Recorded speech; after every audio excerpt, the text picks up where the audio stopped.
Before we close things down for the holidays, take some time off for the next couple weeks, I decided to bring back an old interview from the vault.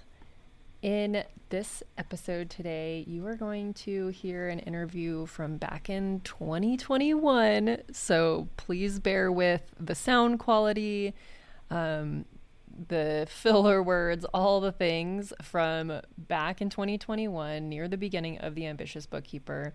This is actually one of our earlier episodes that we've aired. I brought it back, tried to fix some of the audio, but it's still not 100% the quality that I would want it today, but the message is really important.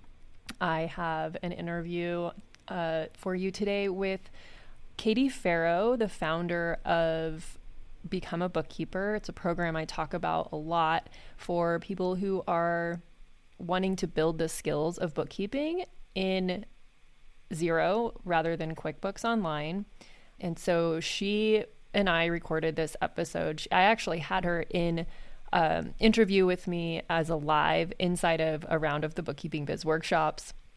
Took the audio and put it on the podcast. So I had her in the group to talk about, this was right around the time, right after she created that program. So since then, Become a Bookkeeper, affectionately referred to as Babs, has undergone a revamp and a total redesign, and it's even better than what you'll hear her explain on this episode. But more so, I wanted to bring back this episode in case you are in the mode of planning for the next couple weeks. I know I will be. I'm unplugging. I'm taking some time away from the firm and from the Ambitious Bookkeeper for a couple of weeks to really sit and plan out the next year. So some of that is going to be logistically planning, like actually creating my budget and my forecast and all of that. And some of it is going to be more around strategizing for marketing and coming up with a plan for how I want to move forward in both of these businesses. So if you are in that position too, especially if you are dreaming of starting your business, or maybe you already have your business and you are juggling that with little ones at home, or maybe school age kids, or maybe you are approaching being an empty nester and you are ready for the next phase of your career, this is the episode for you, because we are diving into some mindset things around hiring people, around juggling motherhood. And speaking of hiring, I actually put my team who did not have bookkeeping experience. I had a bookkeeper join me a few years ago, actually to be part of the Ambitious Bookkeeper. So she helps with both companies, and she was interested in learning bookkeeping. So I put her through this program, and she has been doing amazing. So I'm also a huge advocate of, maybe the Become a Bookkeeper program is not for you, but you have a team, or you're wanting to add to your team, and people may or may not have experience with Xero. They may or may not have bookkeeping experience. This is a great program to put your team through as well. So we're going to talk about so many topics that remain relevant even however many years later, 4 years later. And so I bring you this episode from 2021 with Katie Ferro. Take it away, Katie. I'll let you introduce yourself. Yeah, we actually have lots of similarities. So I'm Katie. I am a mama of 3 kids. Mine are 5 and under. And my youngest might as well be 16 kids. So I have like 18, I think, loosely. I am a CPA, worked in corporate for, I think, 7, 8 years before I started my family. And my condensed version of the story is, had a strange twist of fate where I was actually paid to quit my job as they were gearing up for a sale. So I knew that I needed to take that because of other circumstances, and the timing being that my first son was on the way. And I just trusted that sign, and that, I mean, it doesn't happen very often, so I trusted that sign and that timing, and I didn't know what was going to happen next, but I just allowed it to take place. And I think that the words that I usually use to describe the growth of my bookkeeping business is that it happened haphazardly underneath me. And my focus has always been on being with the kids. I knew that that was finite and a gift that I had. And Was fortunate enough not to need the income when I was getting started with the bookkeeping. It's grown like surpassed my wildest expectations. And the biggest growth that I had was in the summer of 2019, which was when I was pregnant with my third child. And I knew that things needed to change in the business in order for me to keep going and then allow this. I started to really see the value in bookkeeping. And I think Serena probably talks a lot to that, but I could see that I wanted to grow it so that I had a really solid base of clients, but wasn't doing all of the work. And that's where I saw a lot of growth. And then that December started teaching other bookkeepers the same. So that's my story mostly. And the bookkeeping business has continued to grow throughout that time. I still get leads and I still take them. But I say it's like a 50-50 split, probably. I was going to say my biggest passion is in the bookkeepers, but I am really passionate about my clients too. So I'm a mom, bookkeeping business owner, and coach to bookkeepers. Yeah. So yeah, that's a very similar story to mine. I don't know if I've really delved into my story in this group either, like very detailed, but kind of not really the same story. I didn't get paid to quit. I just didn't ever go back after I had my second child. But yeah, I was in corporate for about 10 years, 12, 12 years actually, I guess. Um, and and it was kind of the same thing. I just wanted to have more time with my kids. I did have my first while I was getting during college. I had her when I was 19. So I experienced what it was like to be away from my child for 12 hours a day, basically, while I Yeah, was that getting my education and then while I was working and getting my CPA license. And I just did not want to do that again. yeah. It actually gives me chills just to think about it because I never took for granted how fortunate I was with that set of circumstances.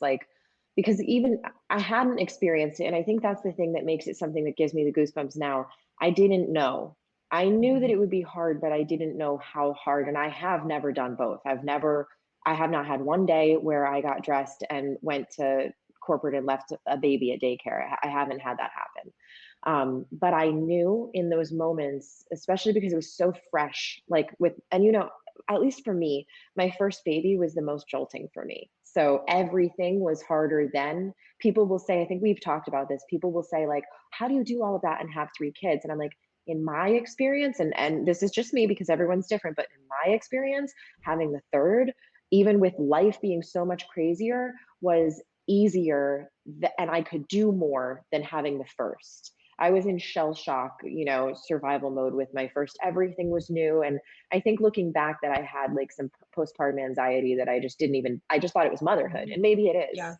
Um, maybe it is. Maybe we all experienced that. But like I had a different level of overthinking motherhood and overstressing everything. And so I left, the timing was a month before my son was born that I had my last day, which was they gave me that timing, but it was exactly a month. I left on December 23rd and he was born on January 23rd. And every day after that, I thought, I'm so grateful that I don't have to think about going back to work. And I remember him being 6 weeks old and thinking, if you were telling me like that I was halfway through maternity leave, I'd be panicking. And I was already panicking. So I was just thinking, like, thank God. I think it might have been the thing that kind of got me through some of those harder moments in his infancy was like, if I had anything else on my plate, I don't know what I would have done. And at that point, bookkeeping was nowhere on the radar. Like I was not thinking anything about how I was going to make money. I was just surviving the moment thinking, thank God I didn't have to make the decision to leave because I don't know that I would have. In fact, I know I wouldn't have. I know that I would have saw how it would have worked because I was watching other people do it and I knew that it could be done. But the fact that it can be done doesn't mean that it's really even doable. So I don't even know that I think it's doable. I think it's just something that people do. And because you have to, and because you don't have other choices, or because you don't know the other options. So for me, it was like experiencing being able to have the cord cut for me and then be grateful for the time to have with him, but then to also allow things to just happen and start building and being available for those opportunities, and then also being able to call the shots because I knew what I wasn't willing to give up very Mhm. clearly because I had experienced the freedom that I was now not willing to give away, and so I don't know how my journey would have unfolded if they hadn't done that, but I don't think that I would have lasted. I just don't know what would have happened next. So I probably would have toughed it out for one, like you, and then probably been like, I just can't do this again. Um, Yeah. and I think I would have had all of this pressure. We're so off topic, but we're not, right? It's We're never okay. really off topic. But I think if I had, it might have even affected when I had my second because mine are so close. They're 19 months apart. And I think I would have been like, they're going to judge me if I have another baby and go on maternity leave again. Like it's selfish, you know? Hmm. It's a Yeah. crazy Mine, thing. my second and third are 20 months apart. And it's funny what you said about your first being like jolting. For me, it was my third being jolting because I had never experienced two children at such a close age together. Because my first one was 10 by the time my second one was born. Yeah. So it was like starting all over again. And I could not imagine having to go to work with two babies like that. That would have been the straw that broke the camel's back for sure. So yeah. It's almost like I experienced some of it, even though I didn't, because in my head, I was playing it out. So it was like it was almost like the alternate ending. So like Mhm. when I was very, very, very clear on what it would have been like if I hadn't quit. I think probably also it was a coping mechanism for getting through, but also because I might have been me reaffirming my decision because leaving, even though I was paid, was still very hard. Making that Mhm. decision was still very hard, which was interesting. It's an interesting perspective for me to appreciate that I want people to quit their corporate jobs, but it was still hard for me to do when I was given a generous package with all the right timing. It was still hard. So I don't downplay how hard it is to leave. I just know what's on the other side. Yeah. So So yeah, talk so it's about, different. yeah. So will you talk about when that moment that you did decide to start a bookkeeping business and how that started for anyone I who don't know doesn't that know it, your story? Yeah, I don't know that it happened in one day, to be honest. It happened slowly. So I forget sometimes that I had three CrossFit gyms that I was doing the books for when I quit, when I had my son. But it was owned by one person. It was very clean. Uh, he owned all three, and I went and did them quarterly. So I would pop in once a quarter and knock it out in a few hours. It was like more of a quick and dirty bookkeeping than I do now. Um, and I would honestly forget that I even had it. And then from there, my second client came. So it was somebody who I used to go to that CrossFit gym. And so it was somebody who went to the CrossFit gym who knew I did the books for the CrossFit gym who started a business and then was like, can you help me with this? And I was like, this is a fun story too. These are stories that I don't tell a lot because she came and sat at my dining room table with me when I had my son. And I was like, I can probably do this when he's sleeping. I probably have the bandwidth for this. And this is interesting. And I was more curious about what she was doing. And I was thinking, like, oh, she was doing a stationery business, custom stationery for weddings. It's so interesting what's possible with business because she wasn't making money yet. She was just spending it. And I'm like, oh, I feel bad. I don't want to charge her too much. And I quoted her for a cleanup at $30 an hour. And then I went in and it was way faster to do the cleanup than I thought. So I was like, I know that like in the future, I can bill higher and make this more than $30. This could be 150 an hour. They just don't need to know that. Mhm. And then I quoted her, I think it was like something really cheap, like 175 a month to do the books. But what happened is her business blew up. And by the end of that year, she was making six figures. She had a little Wow. shop in downtown. I can't wait. I got to bring her on the podcast. She has an amazing story, but she had a little shop in downtown Hollywood. Her business has only grown since then. And she added on more, PayPal and Stripe, and she was selling on Etsy and she was doing stuff here. And so her account grew and I doubled her fee come the next year. And I think that that was one of those stories of like, there was no hesitation on her end. So I Mm-hmm. knew I could have done it sooner, and it was a delay on my end, so lessons learned on the small scale slowly over time. And then I got two more clients. I think around the same time, it was a husband and wife with two different businesses. They came referred through the CPA firm, and then a bigger account right at that same time. I think I got four clients around the same time without doing anything. They just knew that I was home. Mm-hmm. And the CPA firm knew that I was available for it because of one referral. So yeah, I took them, and then I felt like I had my plate maxed at about five clients, especially because one was a big account. And I think we've talked about this with this account because I recently let them go, but I gave them Mm-hmm. a hefty dollar amount per hour, and I billed per hour for a while because I knew that I was selling sleep and I was a tired mom. So I was like, if they don't want to pay me this, then I don't want to work on it because I don't have time to take from anywhere else. Yeah. It's going to come from my son, or it's going to come from my sleep. And so in those days, it was only coming from sleep. Yeah. That was a great account, but I felt capped. So here's the twist. I felt capped, and I saw no value in growing my bookkeeping business because I thought that the more clients I got, I would either never sleep, or I would have to start putting him in daycare or getting somebody to watch him so that I could work. And that was not the goal. So I wasn't looking to grow that. And I started trying to do like courses for entrepreneurs, and that lasted for probably a year before I became a bookkeeper of my own stuff because I was compiling them. And I went and split it out to see, I was five figures in the red on the online course stuff, but how was I paying for that? And I was like, how did I do this? And I skimmed that year and a half to say that in that time I was still unwavering on the amount of time that I would spend with my kid. So I hired a bookkeeper, somebody that I used to work with at corporate, and I had her take those tasks off my plate. And once I saw what that was like, I just kept giving her more and more. So eventually I was doing no bookkeeping except for the one Mm-hmm. big client. And I was even getting help on that. I was doing very little bookkeeping, spending time with my son, and the bookkeeping business was supporting this thing that at the time had only taken money. And that's when I saw the value in bookkeeping. And that's when everything changed. That's when I said, like, this is actually my bookkeeping business is not only like monthly, recurring, solid, stable, but it's also passive because I have a team. So that became the goal. And it was let me quadruple those clients and triple the team. And that's what I did. Mm-hmm.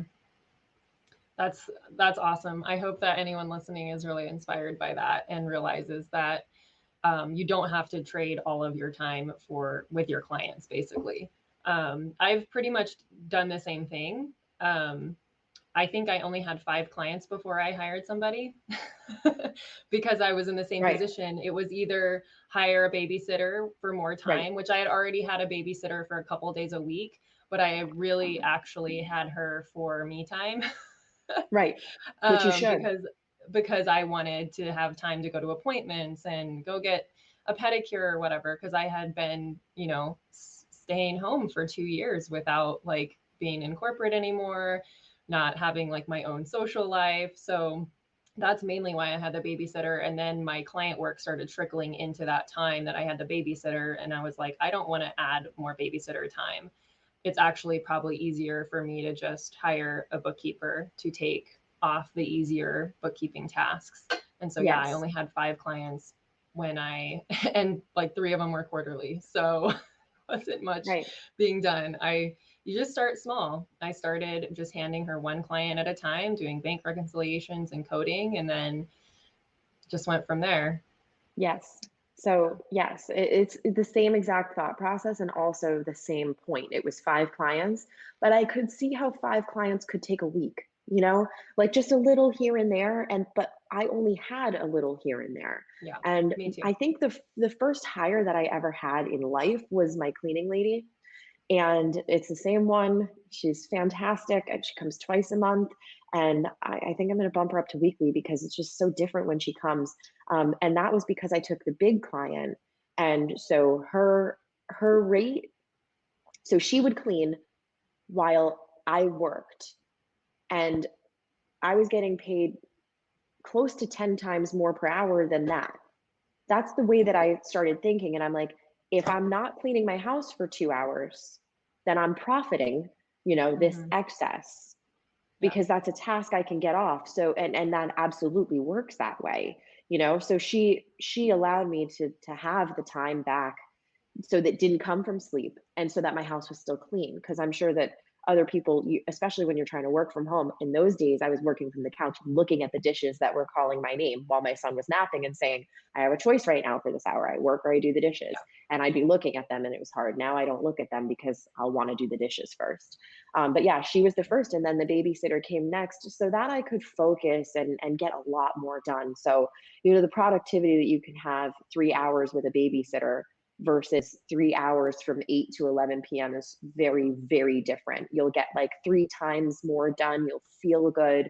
And in those days, for me, I was home listening to or seeing them out of the window playing with the babysitter, knowing that they were really getting like the best of the best, because I'm Yeah. able to get my stuff done. I'm able to get sleep so I can be a good mom, and they're not missing anything. It doesn't always have to be me if they're well taken care of. So that's when I started releasing some of the reins over them, and it was really freeing. And so for me, it started with 3 hour days. It would be a babysitter. I think she was twice a week for 3 hours. It's crept up to five. Um, but I still do that 2 days a week, 5 hours. And it's really so that I can have a little bit of a cushion, so that it's not just abrupt. But my actual focus time is probably still that 3 hours. That you can get so much done in those 3 hours. Yeah. That's about where I'm Yeah. at too. We've talked about this before, but I'm in my new office right now and it's It's so glorious. nice. But Yep. yeah. Yep. And that's like um, phase three, right? Because yeah. it's like phase one is work from your bed, work from the couch. Phase two is get yourself a nice desk and a real place to work, and preferably somewhere where you can shut the door if you're a mom. Mm-hmm. And that's life changing in itself. And then you feel like, for me, so accomplished, even just putting that place there. Like, I did this, office expense, the business paid for this. And then Mm-hmm. the next level is like, I would be even more productive if I were out of the house. If you want to, again, you can Yeah. do it anyway. We seem to make a Yeah. lot of the same decisions. Yeah. Well, I think you really inspired me when you got your office space. I was like, I need that. And that was mostly because I would probably be still fine working from home, even with a babysitter there. But the problem that I have is that I literally share a physical office with my partner because he now works from home, which he didn't used to. So that was never an issue before. But now, like, we just have too many conflicting phone calls and meetings and stuff. And it became just way too stressful for me to try to oh crap, he has a phone call, so I have to move my stuff out of the office to like the bedroom or whatever. And it was just like, Yeah. this is too And much. for me, it was a moment of like, I guess I didn't mention. No, I did. My daughter, my poor baby. I give her such a bad rap. She is really, really hard right now. She's 19 months old and will not let me put her down. It's no exaggeration. Like, if I could Yeah. show what that looks like, it's really intense. And it wasn't even her though. My kids are all just needy like that. I'm sure it's normal. Yeah. So if I would go in the room and close my door, they would soon forget about me. But if I had to pee, I used to text the babysitter to get them in the other room so that I could run, pee, and come back. And I would be like, can you leave me a peanut butter and jelly by the door? Like, I couldn't leave the office because we would lose a half hour. I Yeah. would, my office in my house, I would lose a half hour of them. Mommy, are you done working? Mommy, can you do this? And then you get this guilt that Hmm. otherwise doesn't need to be there, because when I was there and the door was closed, they were fine, happy, everything's moving. Yeah. At me, the presence of me became the distraction. And the day that was always how I worked. But there was a day where my son, this must have been like 6 months ago, my son was knocking on the door, and I just had 30 minutes left and I really needed it. Like, I really needed those 30 Hmm. minutes. I had something in my head, writing an email to a client, the kind of headspace where you've got to Yeah. focus. And he's knocking on the door and asking me for a hug. And I was frustrated, but I was Yeah. frustrated. And then I was going like, I can't be frustrated that my son wants to give me a hug. I do need this 30 minutes though, so that I can be a present parent to him in the other, hours that I would never have if I was working corporate. But like, this is no Yeah. longer working. And so I looked and found this space that I now share with somebody. So it's like so reasonable. And I always think, I love that I'm talking to bookkeepers right now, because I always think in terms of clients, right? So what she pays. I mean, basically the cost of this office is the cost of one monthly client, but what does it allow me to then do? And it's Mm-hmm. exponential. And then then I hire somebody to take over the books. And like, this is where you start thinking in those terms. And we already think in numbers. So just start making business-like decisions and the rest falls into place. Yeah, I am huge at calculating like the opportunity cost of things. For me, it was the driving time Yep. that not, I mean, the same thing would happen at home. Like if I was working, the kids would literally be sitting outside the door waiting for me to say goodbye on a phone call. And then they bust in and be like, "Are you done?" And I'm like, I still have to like wrap up what I just met about and get it out of Yeah. my head into Yeah. like Asana or whatever. And, but really for me, it was the driving time because we live 30 minutes from town. And both of my girls, even during hybrid school, were both going to school on the same 2 days a week on Tuesdays and Thursdays. So those 2 days I was in the car for at least 2 hours a day. No, yeah, at least 2 hours, usually longer because I had to like get there and wait. And, so I would really, it was really like a 3 hour thing every day. And I was like, what could I actually accomplish in an extra hour a day? This Right. office space gets paid for by 2 hours of my time Right. with a client. You know what I mean? Yep. Like, it's not even, it's not, it's half of one of my client fees, like my Right. minimum client fee. It's super cheap. So I was like, Yeah. I can't lose that way. And I already had most of the furniture. So it's like, just pull the trigger. I went a little bit crazy in here, but I do like, I think that it's worth It's it. Like, I'm nice. like, Yeah. yeah, it's nice, but it also feels like worth it, and because energetically, that's another thing too. It's like just the quiet is so nice, but like energetically, like sitting here, it's worth It's it because then inspiring. like, Yeah. yes, it's inspiring and then that creates, right? So, it's all worth it. And it's always just a little, one step. I'm looking at it and I'm thinking like, this wasn't even part of the plan, this Yeah, was me nowhere neither. near part of the plan. So it's really cool because it evolves and it evolves pretty quickly and it evolves. And you and I didn't even have like support or strategy. We just were doing it and Hmm. making the twists and turns. So, we talk about, well, I do, and I'm shifting the way that I talk about it because I say it can happen fast. It can happen fast, of course, but it doesn't need to. Nothing needs to happen in any certain set of time frames. So it can happen Yeah. nice and slow and it can happen fast. And if you're And it's looking for kind of fast, it's subjective too, possible. what people think is fast versus slow. Like Yes. on the other side of it, I look back and I'm like, that did happen fast, but while you're in it, it feels like it's happening really slow. Like it took me a full year to get to 10 clients, but actually that's pretty fast. That's basically a client a month, Yeah, it is. you know? And I think like you mentioned bringing on the team, it started slow and steady. Hmm. One person to hire, one client to train. Like let's be honest too that like I'm sure we're just going to get super honest here. Like when we go into clients, I'm just talking for us. I'm just going to talk about me now. You can just echo me if it's true. When I am doing a client and it's my client and I have to do something like link payroll, right? So that it automatically feeds and I know that it's right. And I go in and there's a hiccup with that. I'm not going to spend 2 hours linking payroll because I could get the whole account done in 2 hours. So it's like, I'm just going to get this one done really fast. So when you're hiring a team, you've got probably some inefficiencies in place and you then want to correct that. So it Hmm. takes time to get the efficiencies done and know that your system is really right. So like you're eating time in the front again, though, knowing you're going to be reaping those benefits forever. So it's way easier to get stuck in working inefficiently when you're working just by yourself. Yeah. When you're having another set of eyes, even if it's just your own staff in there, you don't want to explain all of the weird nuances. You want to systematize and clean them up. Not to say they don't happen, but it takes a little bit of time in moving one client, what you're going to learn, and then but then also dividends on just training that one team member, your team member. When you slowly train them so that they're very good at one client, then they're going to get very good at three and potentially very good at, I have one that has 10, which is, I think, a lot of clients for one person to manage, especially because she's also a stay at home mom with other things going on, but she does a Hmm. great job managing that. but she knows she's at her limit there. So it's like, we're moving on to the next bookkeeper now. Yeah.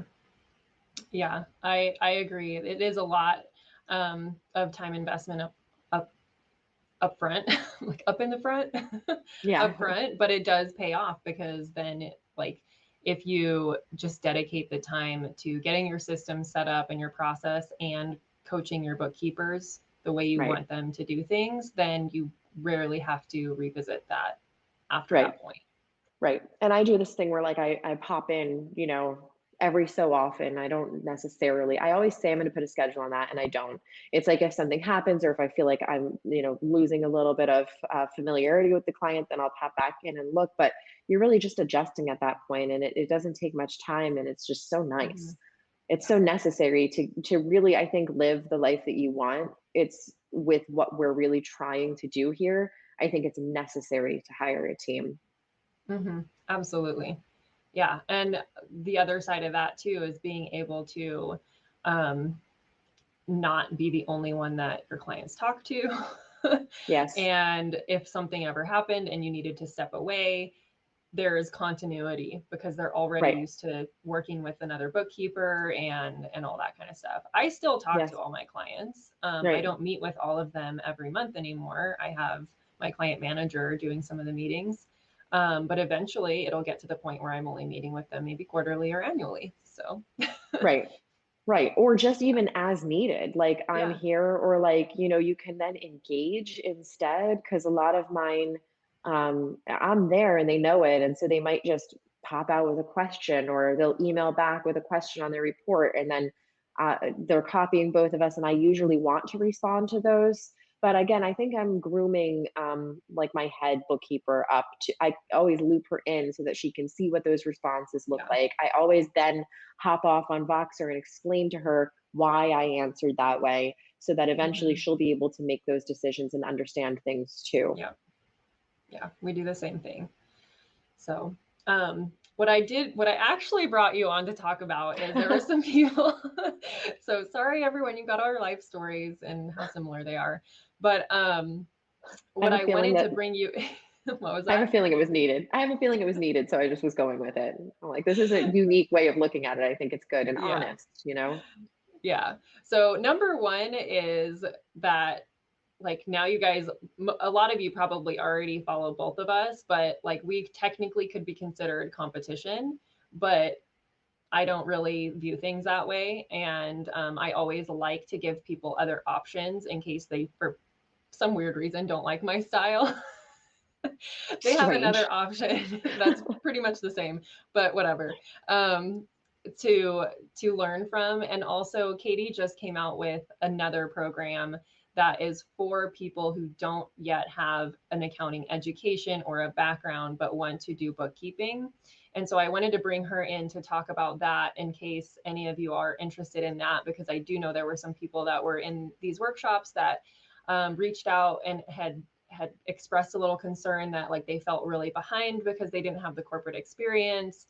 And so I think I've already shared the link, but I'll share it again after this is over. But Katie, can you talk about your Become a Bookkeeper program? Yeah, this is just about as bad as asking me who I am. Um, yes. How So did it first I'm come to gonna be? There we go. that might be a harder question. First I'm gonna Okay, never explain mind. what it is, and then I'm gonna get into how it came to be, and then like who it's for. So uh, it is it's a course. You go in and you do it yourself. So it's self-paced, however long that takes you. And people will often ask, like, how long is it going to take? I think it could take anywhere from 2 weeks to 6 months, depending on you. Some people go in and they binge and they get right through it, and other people are slower. I recommend for anyone going through it that you go through it in full, because it's really a peek inside the 15 years that it took me to get good at what I do. Because while like my other program is for people who basically rate themselves like a 9 out of 10 on the bookkeeping, and if I handed them a bookkeeping client today, they would know exactly what to do with it.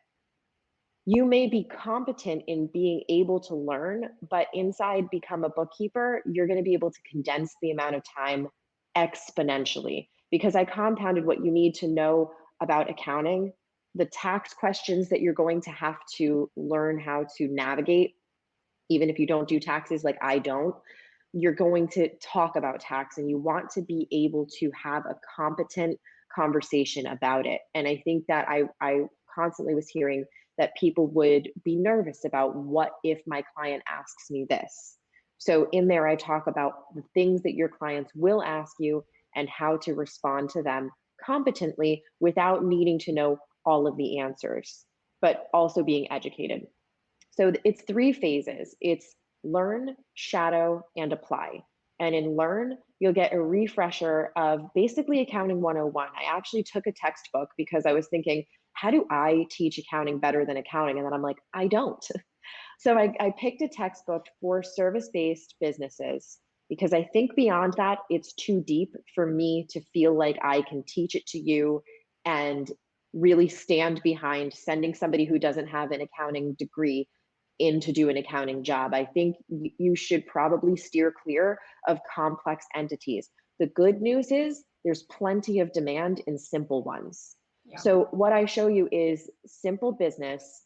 I walk you through a textbook, and I recently was re-listening to some of that stuff. It took me about 3 months to create this program. So I was re-listening to the beginning and going like, this is really good, because you get to go through the textbook, but then you have somebody, like, it'd be like us sitting down at a picnic table reviewing a textbook and me going like, highlight that, skip that altogether, and then saying like, this part right here you want to know, but this isn't exactly how you're going to see it. So from the lens of somebody who has the business that you want, simplistically, while knowing the depth that exists, you're going to get so much value out of that. It's also a really well designed program. So I know that there's people, that probably everybody, that's going to kind of want to just pay for the course and have it implanted in their brain. Nothing works that way. So I lock that course down so that you really have to go through each section. So I'm going to make you go through, there's going to be assessments after the sections to make sure that you understand, and I'm basically highlighting the very important parts. And when you pass, you can move on to the next section. So you go through accounting, you go through tax, and you go through bookkeeping basics. That's in learn. Then when you have the foundation, you watch me do a full client setup. That's the shadow section, which is probably going to require a couple cups of coffee. And it's not perfect, which is really nice, because your clients are never going to be perfect. So I could have done you the disservice of finding a really easy client and walking you through it. But instead, I did you the service of watching one of the weirder ones that I've had. She had strange things pop up, and I had to ask her questions, which you get to watch on a Zoom call. So like, a lot of people get nervous about what it's going to be like to talk to the client and like have that discovery phase.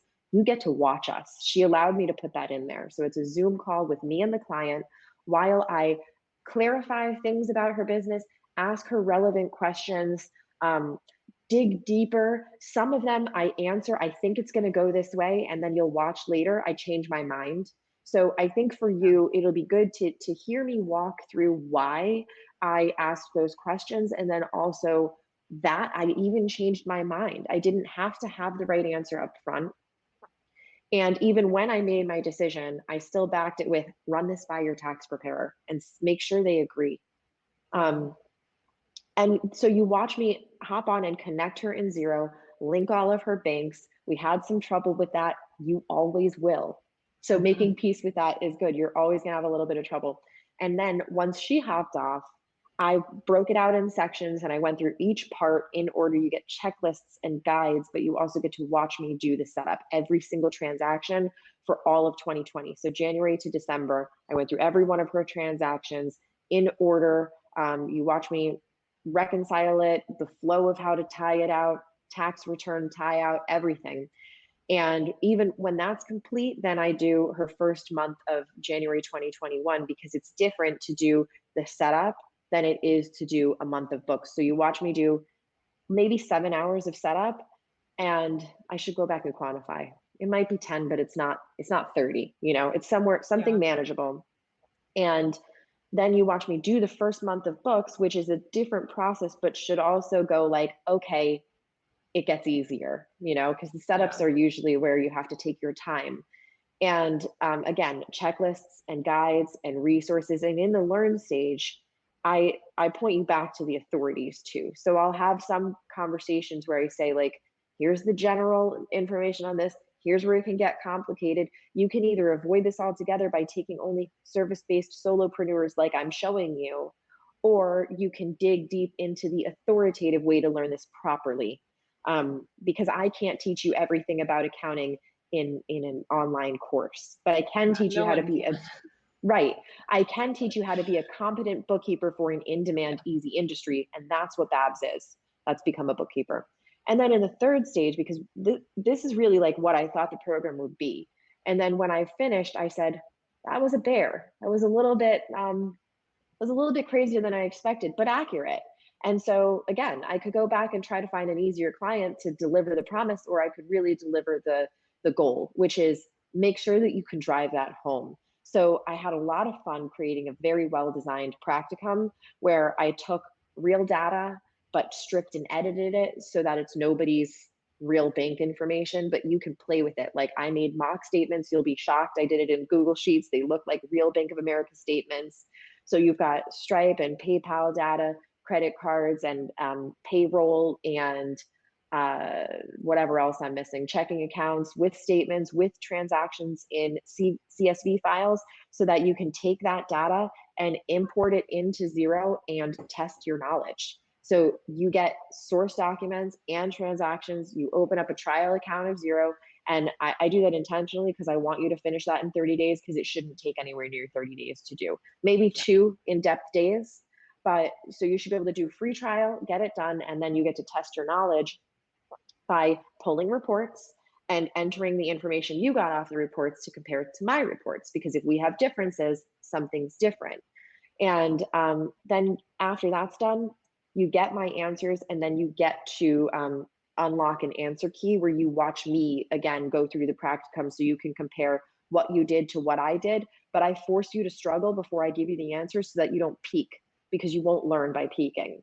Yeah. So yeah, it's a really well-designed course that I consider the prequel to my other program. But when I'm in it now, I'm like, I designed this for people without an accounting background, but this is well beyond that. I think it's actually even the test. If you question your ability at all, it's the test to go in and say, okay, I did know it. You can go through accounting and say, if she's telling me that this is what I need to know, and I already knew that, and then you go through the practicum and it's easy, you'd be the first one to get it all right, which not a ton of people have completed it yet, but I'm looking forward to that, and then you will get the confirmation that you're ready, which will give you the confidence to go and grow your business. Sky's the limit. There's no way that you're going to get in there and not learn something new too. And you get to basically come in and watch me work in my business that you're looking to replicate. So it's really invaluable. And I have a couple of people in there who are CPAs again, but they have different experience. So like nonprofit experience only, or they've been in just this one area, or they've only worked on that. And they want to see more of the businesses that they're hoping to work with instead. So like someone who only has a tax background that has never done, like you might have your accounting degree, but you never actually practiced accounting. You just did tax. It would be a good option if you're wanting to add bookkeeping to your experience. Yeah, I think that if you're looking to grow a business, looking for like these industries, and the reason I'm sharing this industry too, it's not only just because it's narrowed down to deliver, but it's who I serve. And it's who I serve because they're easy to target and easy to deliver, which makes it like simple and scalable. And that's the whole purpose. Fun. Yeah. They're generally really fun and amazing business owners. A lot of them, the ones that I work with, respect boundaries. We don't ever have to have like come to Jesus about boundaries, which is a big deal when you're a mom. So I totally get it, and you're like they're safer in so many areas, and I think that you're really able to even see that with this one client. Like she was on the call, like already just so relieved to have me looking at it, and she wasn't a client then, but she is now, and it was just a really really really good experience. So when I can tell you how it came now, to answer that question. It was that I'm always working on what I can create that I see the demand or need for, but without also like, how do I do that? How can I Yeah. do that and then also do it well? And at the time that I launched Bob, I had Zoe was 2 months old, and my other ones were, what was CJ? Was he 4? I don't think he was 4 yet. He was under 4, and so I had my hands full at home. They weren't even in school, and I was like, "But I can do this." And so I was very clear on who it was for, people who were already very good at accounting. And I got a lot of questions, like two questions. One, how do I learn bookkeeping? And I would always refer to QuickBooks Pro Advisor and the Zero certification program, of which I had gone through neither. No, I'm lying. I was a QuickBooks Pro Advisor at the firm, but it was really weird. Like when I took It's it, I not, didn't it really doesn't learn teach much. bookkeeping. That's Yeah, the thing. yeah, I, Yeah. I didn't learn much, and then I didn't maintain it because I didn't think my clients cared at all. Zero, I hadn't gone through. I now have, and I wish I had gone through it sooner. But again, it's not going to do this. It does not do this. Now I can say No. with certainty, it does not do this. Great addition to. So I recommend that people go and do BABS and then get the Zero certification so that they have the understanding of the goal, and you're probably going to pull out even more from Zero, and you'll always learn how to do things even better than I do. But this is an excellent starting point. Excellent. And so I would say that, and then they're like, I'm still stuck, I'm still stuck.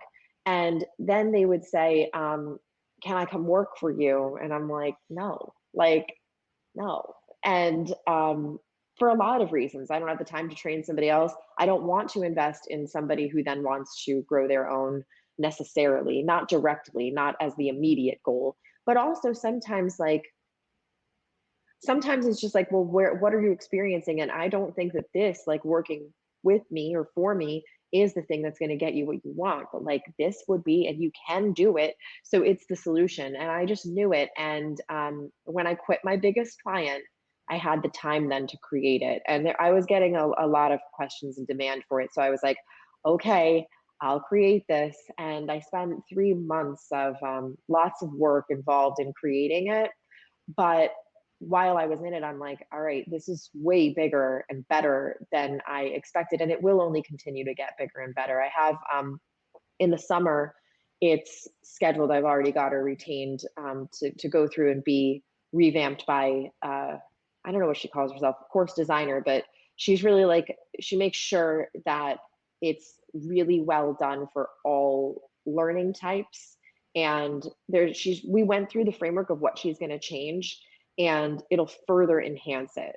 It's already a very good program. It will just get even better. But when it gets even better, the price is going to go up too. So it has extended payment plans and a pay in full option. And I tried to make it as accessible as possible with this, because it is something that's like, I don't then have costs when you join, and I don't have to deliver when you join, but it's a very well done experience for you to get that transformation that you're looking for. So yeah, 3 different Yeah. payment options. But I think you can get in and get out as slow or fast as you need. I think it can be done Awesome. manageably in a month. And I think if you have accounting background, it could be, 2-3 weeks. Awesome. Yeah, I remember when you messaged me around the same time you were letting that client go, and you're like, I think I need to create this program now. And I was like, all right, do it, because I'm not. Yeah, it's been bubbling for a long time. And it is interesting because even before I grew my bookkeeping business, so when I had the 5 clients and I was looking to grow online, my coach then said, what if you teach bookkeepers? And I was like, where would I even begin? It seemed like no freaking way. And Mhm. then after I grew the business, and because I was like, I can't teach them how to grow it. I haven't grown it yet. It just Yeah. happened. But then I did grow it. And then after that, I realized that like I didn't have a niche then. I didn't have that focus. So it's interesting that she could kind of see it before I could, but it's probably been on my mind since then, which was January of 2019, and that little seed has been there, and I've been knowing that it would really help.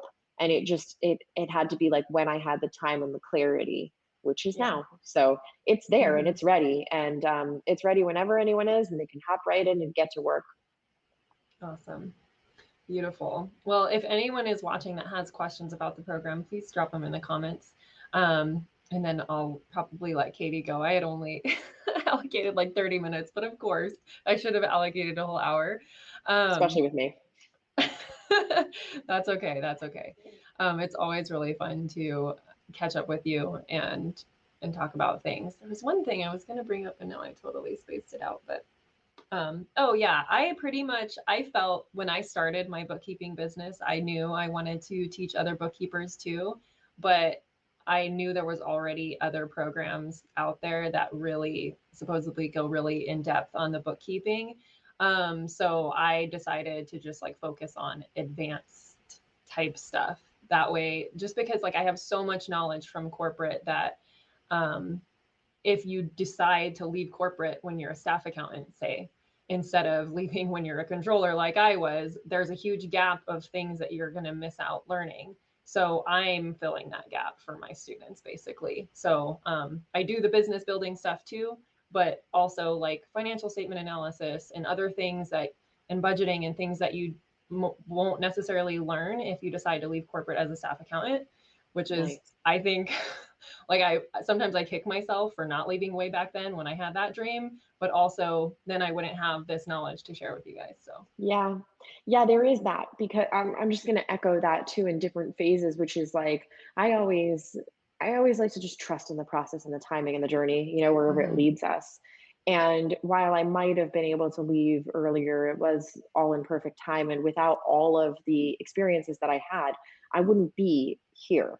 So that's where I saw the need for this program too. It's like I didn't mention that I worked at a CPA firm and had like 2 years of tax seasons with them, but I also, you know, then went in, and I can't even tell you how crazy it was when I got my first business coaching client. Stripe just didn't connect the way that it did then either. So really rolling up my sleeves and getting in and learning how each and every transaction works and making mistakes and changing platforms and stuff like that, it would have saved me so many hours, to have somebody to be able to say like, this is how this works and this is what you can do. And it would have been Mm-hmm. really cool, but it didn't Yeah, exist. because And I so I don't rolled my think, sleeves up. yeah, that's not something that you're going to even learn when you go through college. Like I took a QuickBooks Ever.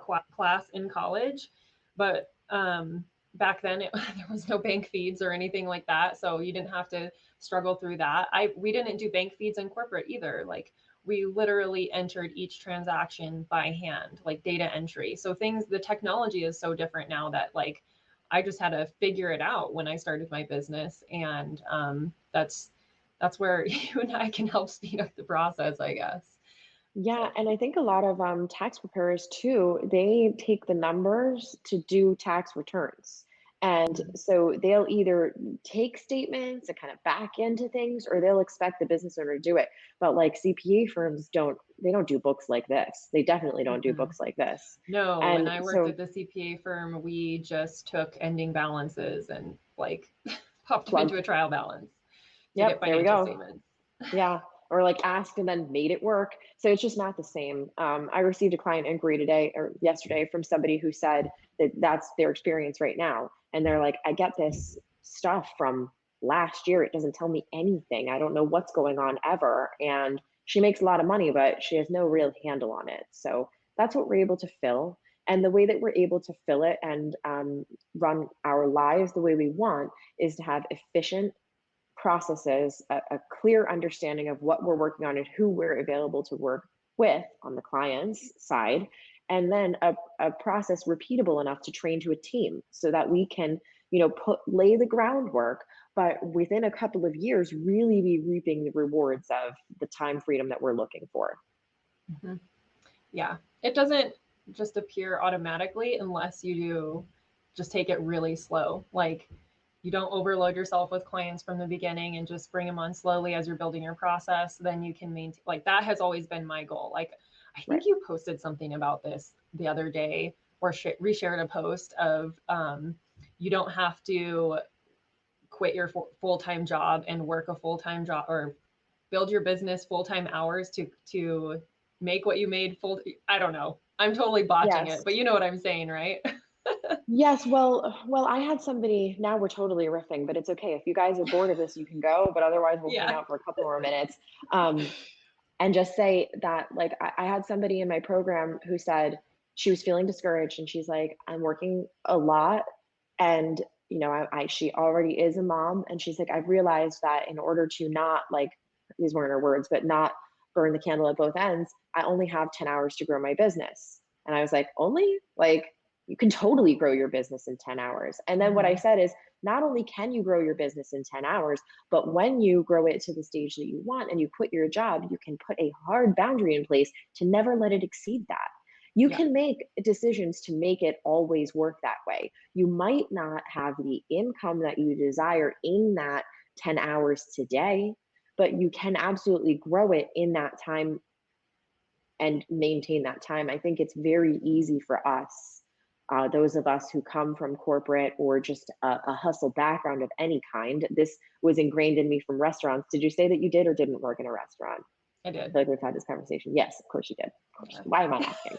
But those environments are, it's like go go go, hustle hustle hustle, work work work. It's almost like a muscle memory where it is hard, and it actually requires an insane amount of work to not overwork. I'm in that right now. I had a rough week. I overdid it. I am still constantly working myself through doing what I say and what I preach. And that takes the most effort. It takes a lot of effort for me to not work full time. But it absolutely can be done. And it can be done the best when you're really clear on what you have to give, and that you're just consistently showing up and growing it too. But that to say, like you mentioned, having the understanding of what you're doing on a deeper level is so important. And that's why I actually think that Babs, it's more valuable than my other program in that without it, you might really struggle to grow that business. Because if you don't have efficient processes, or you're still unsure of if you know enough to get on calls, and talk to clients or take a client of a certain caliber, you're wavering and spending a lot of time doubting yourself that could be removed by just going in and exposing your weak spots and then working on them. Because when you're good at what you do, everything else falls into place. Yeah, 100%. Yeah. Yep. So if any of you guys are in corporate right now and you're wondering, like, can you build a business on 10 hours a week? Absolutely, you can. It might not hit six figures within 6 months, but you can totally. And then you maintain that, like Katie was saying. And that's basically what I was trying to get at with my Yes. totally botched quote or whatever. But I listened to a podcast a while back that talked about this guy who had a side hustle, and he only worked on it 10 or 20 hours a week or something like that. And he grew it enough to replace his corporate salary, but he was like, I'm not going to now just replace the hours I worked in corporate. Like, I'm going to keep it at 10, 20 hours a week and grow it more. If I was able to do that, I can still. So basically, like, when I heard that, I was like, oh, because I always felt like, oh, once my kids are all in school full time, I'll just work the entire time they're at school. No, I'm not going to do that. I've made that decision now. Like, I'm going to keep Right. this 10 to 20 hours a week schedule, and that's it. Right. If you're having a hard time figuring out if you have 10 or 20 hours a week to put into a business, that is also how I studied and passed my CPA exam. I found 20 hours a week. I got up an hour earlier. I studied at my lunch, and I studied an hour in the evening. That's 3 hours a day. And then I did the rest on the weekend. So you can absolutely find 20 hours a week, and you will be a lot more efficient with your time when you do condense, like, the time you've allowed yourself because of Parkinson's law. And when yes, and I don't know that, I gotta really look into the term, but I just know that. Like, I just know that truth, which is, if you say this is what I have, you make it work, and that's where you make the biggest, best decisions. When you have a lot of time, you make very bad time decisions. And it's Hmm. just a truth. And when you think of things in terms of how much of this money can I keep, also, that will also keep you very small. Like, because that was the mentality that kept me from hiring a bookkeeper and hiring a cleaning lady. It's like, well, I can just do that myself so I can save that money. You are not saving money if you could otherwise be making money. And you're not like saving your energy if you could otherwise be like living your life, so you have to think in like terms of what expands versus what like hoards. So it's with time and with money, and things that I do to keep myself mindful of not working too much is like, this week I'm tired, I've got to fulfill my commitments. But I looked at my schedule of what I already have booked for next week, and I have like one thing on Thursday, but outside of that, Tuesday, Wednesday, Friday are empty. So I blocked them on my calendar, and now no one can book me on Calendly, and I can still say yes to the things I want to say yes to, but they just won't be available to book me those days. And Yeah. it's also going to show up on my reminders that I'm off, and I am going to force myself to be off. It's going to be probably pretty hard. But other things that you can do too is like schedule in the things that you want to do. So whether it's a Yeah. massage or a walk or a whatever, like schedule those and fit everything else in the meantime. But it can still all be done. Yeah, I agree. I think moms are really, really good at this, by the way. Yeah. Because, but the key is planning, honestly, because Yeah. you don't want to then have that moment of freedom from your children or whatever it is and have like an hour to do something and then spend 50 minutes of that hour figuring out what you're going to do, because then you'll just feel really discouraged. So the key is really to plan for when I do have this moment, what am I going to use it for? Right. So, anyway, thank you so much for coming on here. I hope you Thanks guys for having enjoyed me. this. And I just want to say one more thing, because I've seen, through my program, a lot of people have quit and then they end up like working a lot. And I'm like, I honestly think that it's a bit of a proving to yourself thing. Hmm. It's like, because that your old boss is not going to call you and ask for your P&L. So your old boss is not going to know when you reach that milestone, or maybe it's a spouse, or like either somebody who really wants you to succeed, so there's pressure, or somebody that you think doesn't, or might be afraid that you're going to fail and you want to prove this to them, or maybe it's just you. But it's very much proving energy, and so you're rushing for the dollar threshold Yeah. while sacrificing the life goal, but the business exists to live the life. So it's more of like challenging yourself to allow yourself to be and allow yourself to enjoy it. And it's shockingly harder than it seems. And it requires that thought process of like, what am I doing this for? And making sure that you're living the right life, and you can grow your business even on that right feeling. So you just have Yeah. to like follow each moment and say like, no, today I'm feeling burnt out. I'm going to pull myself back in, and I'm going to schedule something for me, and I'm going to hold myself accountable to not becoming what I always say, like not becoming my own worst boss. Yeah. What I ended up doing around this, because I was struggling, even though I still only work part-time, like I was still burning myself out and staying up really Right. late and finding things to do that really didn't Right. need to be done, or things that I could have handed off to someone on my team. Um, what I did instead, because I am a very productive person and I like to be busy, that's just my personality, I think. I just started scheduling myself hobbies. Yes. Yes. I do it I bought too. rollerblades like you did, and I bought a ukulele, even though I have tons of instruments I can play. Like, and I'm scheduling time to play my music.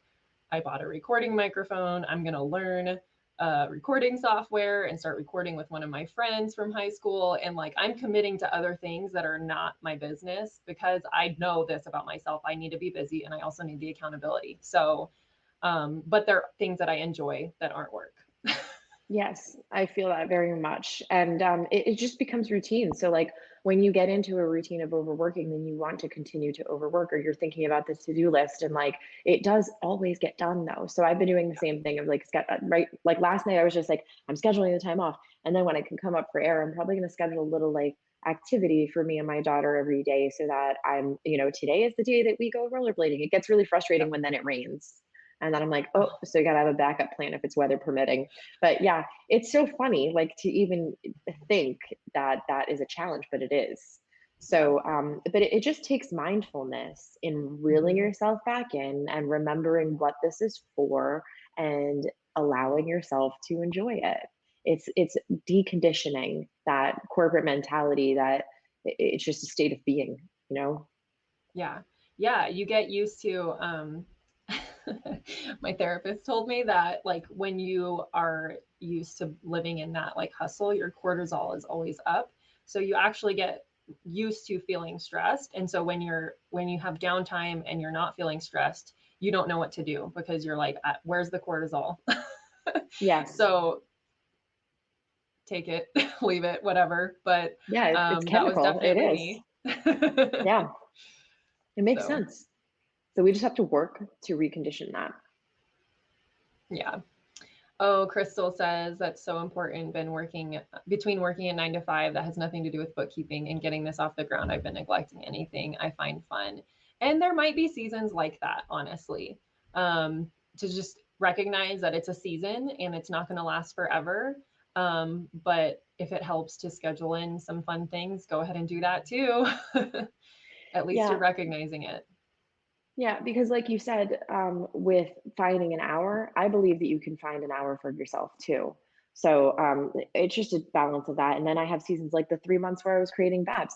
It was a lot of late nights and a lot of stuff going on in my head, and then I had to fulfill that commitment. So it was like I know that this is a season where on this day, then I will do this, but you have to also do that. So you have to put the Mhm. deadline and then put the rest and then put the boundaries, and make sure that it happens. But I believe that whether it's the goal activity that we're doing right now, like if you want to take a trip to Spain, you might not be doing that right now, but you could like get yourself a bottle of wine and drink it outside by yourself for an hour one night. You can do things like that to kind of like feel what you're looking for, and I think that it's important to not kill yourself throughout the process, even if it requires taking a little longer. Sometimes though, and I think that you could echo this, like sometimes it's really in those moments that you like schedule the activity, that you get your best ideas, that you problem solve the biggest thing.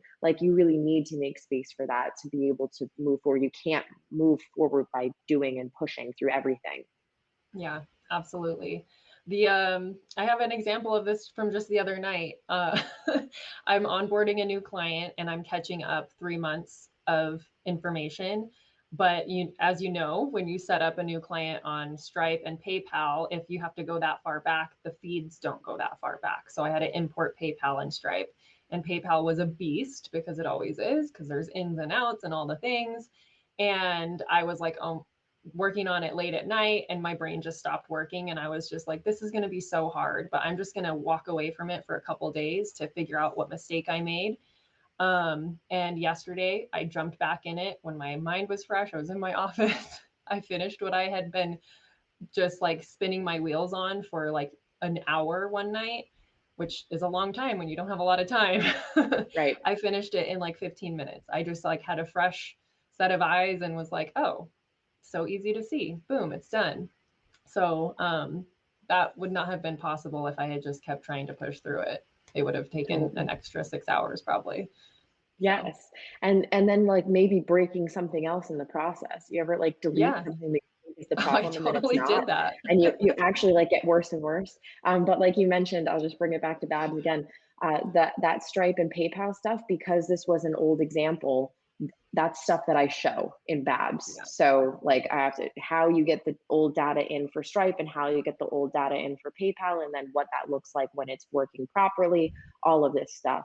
It's all in there.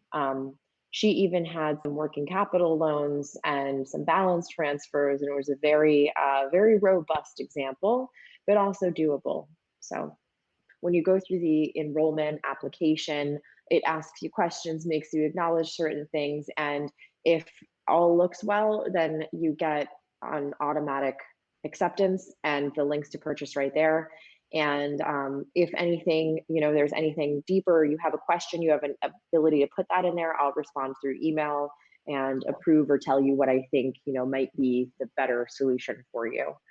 Probably if you've listened to this, you know that it's the right fit. But yeah, you'll get more of a clear flow on the sales page, and then the application or enrollment process will really help you see things. I have people apply and then enroll right away. Awesome. Thank you again for your time. Always a pleasure. Thank you for having me. Bye. Bye. Be ambitious.